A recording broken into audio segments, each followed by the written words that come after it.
Hey everyone, welcome back to Corporate Decoder, the place where we, let's just say, decipher what companies really mean in their reports. Get ready for another interesting tale because this time it looks like someone is trying to pull a disappearing act on us. Today we're diving into Petros Pharmaceuticals' latest quarterly report. Prepare for a roller coaster of discontinued operations, reverse stock splits, and a whole lot of financial maneuvering.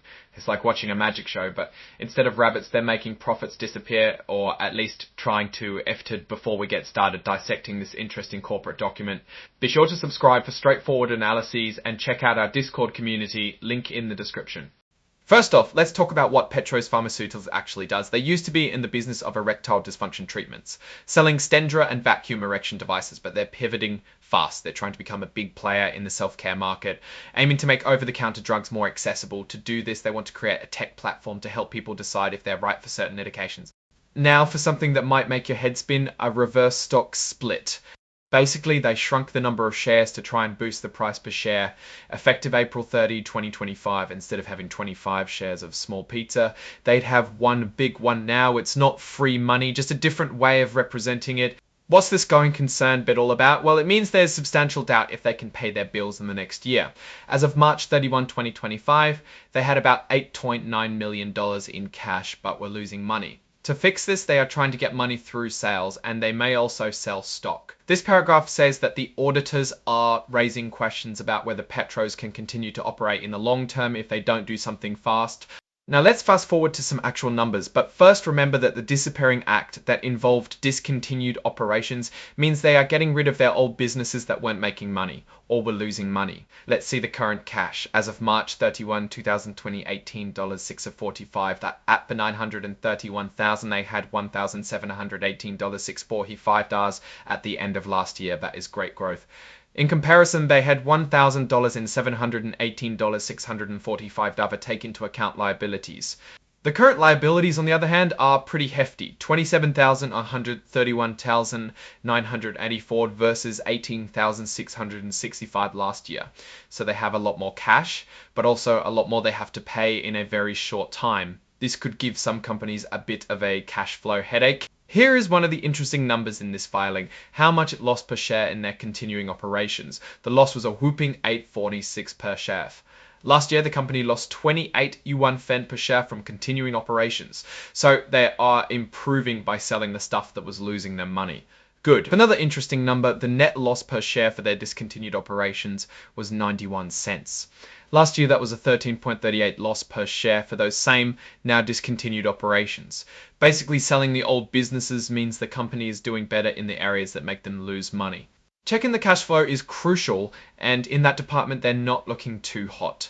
They used $1,660,088 in operating activities. Last year was better at $1,148, meaning they are spending more and getting less from their actual operations. Stock compensation expense for management was low, only around $80,000, $38,000. That is great. Compare this to last year's, which were over 180 times, 38,100. 81 sounds is a great change. As of March 31, 2025, the cash related to businesses they want to sell were $1,041, but they still are due over $16 million to some creditors. The discontinued operations were doing better than in the past, however, less loss per share compared to the same time last year. This means they are selling these businesses at the right time. If they kept going, they would dig a bigger hole. The best time to sell is when everyone thinks you are doing well. Let's discuss the value of some of the items they owe. They have a warrant liability on those shares that they want to sell that were worth of about $92,000 as of March 31, 2025. To make matters more complicated, these warrant values have a lot of unobservable inputs, meaning they are hard to guess what they are really worth. Now, let's put this all together and see what's really going on with Petros. They're trying to shed old businesses and move toward a new tech future, but they have some serious cash issues. They can't afford to pay off their debts or even be listed in NASDAQ. Management has been compensated fairly, however, and this might be an incentive problem. It seems they are in damage control mode, trying to cut things down, but it's too early to know if this strategy will work in the long run. The biggest risks are clearly their liquidity, their debt, and their ability to maintain its NASDAQ listing. If they can't manage these, they're in deep trouble, and the the other hand, they might have something with their tech platform, and this could give the company new life to compete in new sectors. Cav, overall things are not looking great for Petros, and the coming year is likely going to be a tough one for them. However, it is interesting that they are trying something new with tech, and maybe that will work out for them. It really depends on what they make of that platform. That's our breakdown of Petros Pharmaceuticals' latest filing. What's your take on these numbers and what they signal for the company's future?